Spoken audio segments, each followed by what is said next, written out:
সময় থেমে গিয়েছিল, থমকে দাঁড়িয়েছিল সালো, বাতাস থেমে গিয়েছিল, আকাশ নেমে এসেছিল,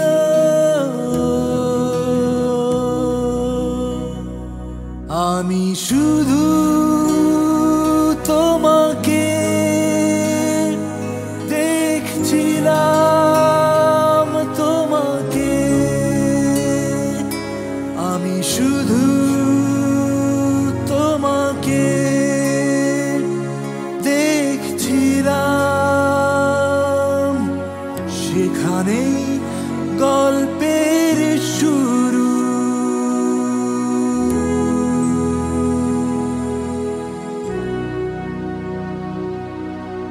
তারপর চেনা পথ ধরে একদিন এসেছিল।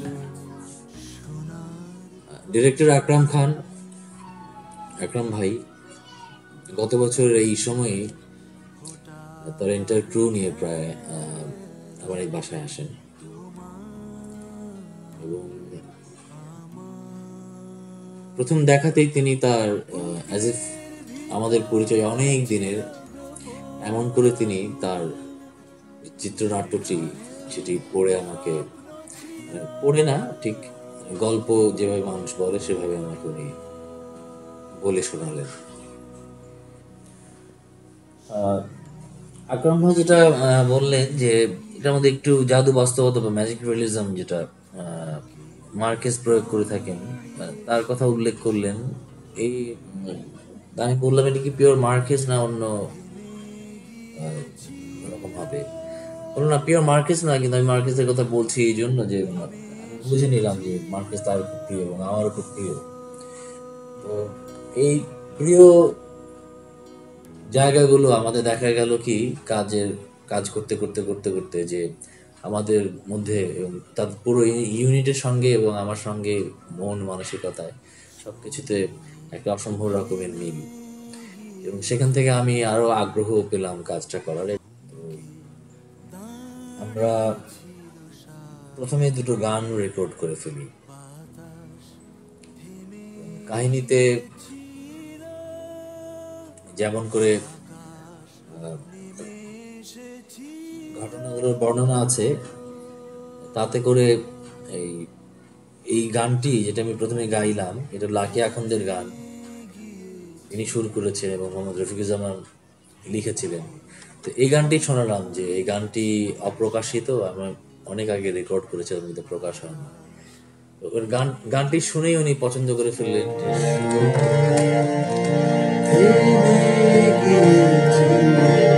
যে কথাগুলো আসে।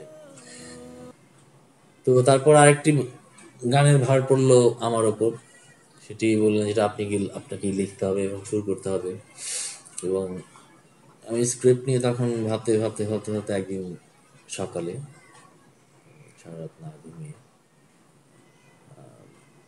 একটা গান তৈরি হলো, যেটা প্রিয়াঙ্কা গোপ গেয়েছে। গানটি এরকম: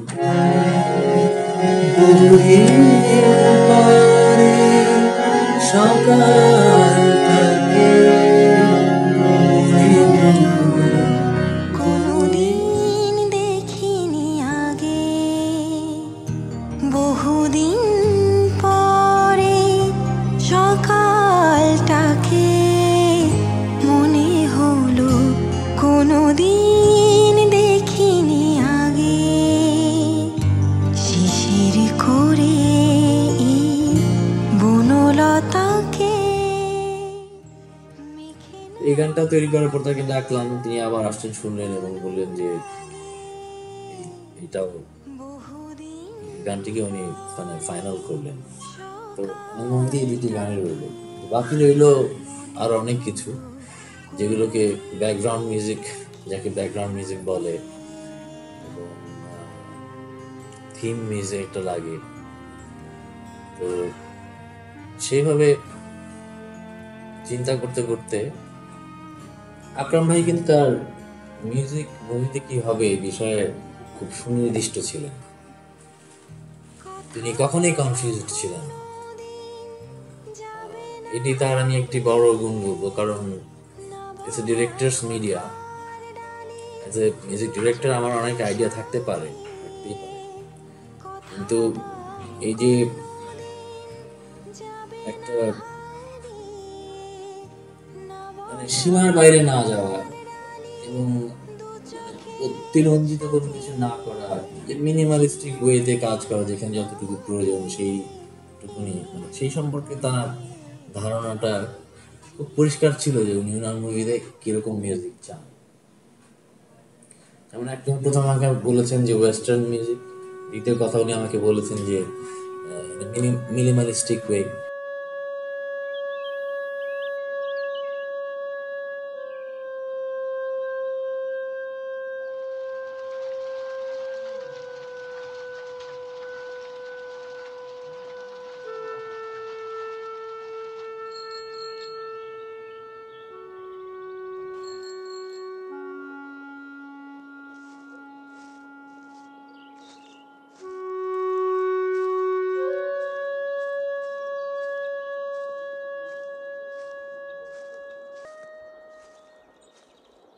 কোথায় যাচ্ছি?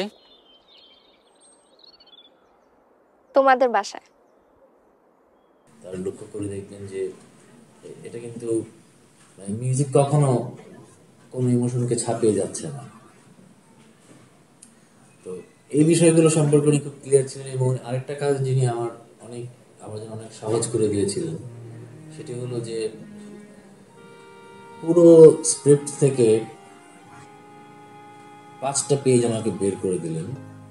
ওই পেজটার মধ্যে একদম কিউ শিটের মতন লেখা যে এখান থেকে এরকম মিউজিক হবে, এখান থেকে এই মিউজিক হবে, যেটি মানে আমার জন্য খুবই হেল্পফুল ছিল। তাতে আমার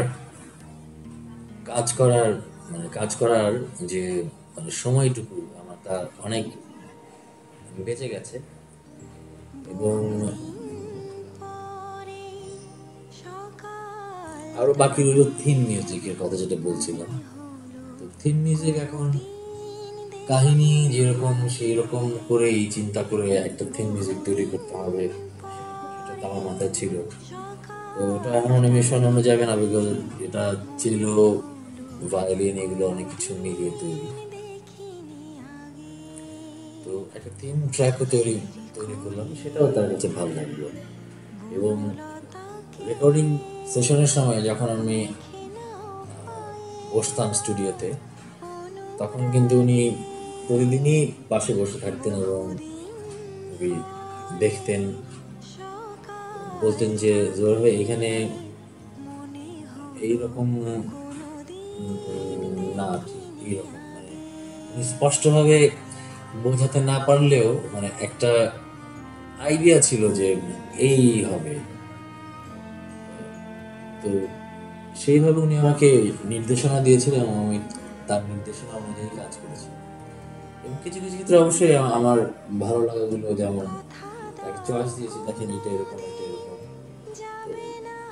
একটা আমার ভালো লাগলো না, আর একটা দিকে এই সাউন্ডটা ভালো লাগছে না, ওই টোনটা ভালো লাগছে না, ওই টোনটা ভালো লাগছে।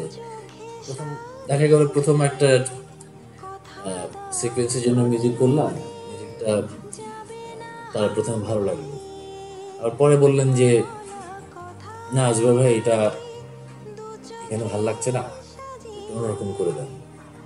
আসলে এই হয় মুভির মধ্যে।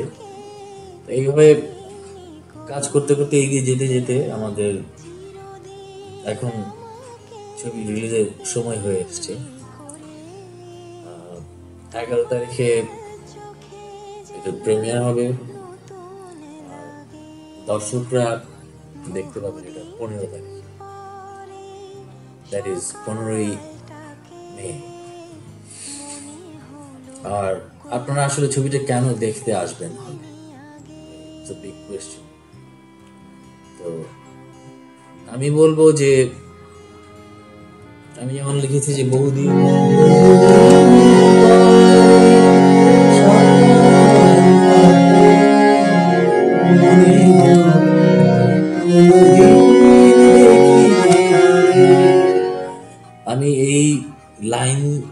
এটাকে আপনাদের উদ্ধৃতি দিয়ে বলতে পারি যে বহুদিন পর আপনার এরকম একটা ছবি সবাইকে মিলে একসঙ্গে গিয়ে হলে দেখা, এটা আপনারা সত্যি অনেকদিন দেখেননি।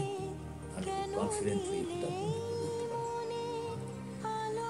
এবং আমি আশা করব এই ফিল্ম করতে করতে ফিল্মটার অগ্রগতির সঙ্গে সঙ্গে তারা অনেক তখন অবরোধ ছিল, অনেক সমস্যার ভিতর দিয়ে যেতে যেতে এই মুভির তৈরি হয়েছে এবং আমরা সবাই খুব আন্তরিকভাবে চেষ্টা করেছি যে এই মুভিটাকে কতটুকু অ্যাটেনশন দেওয়া যায়, কতটুকু ভালো করা যায়।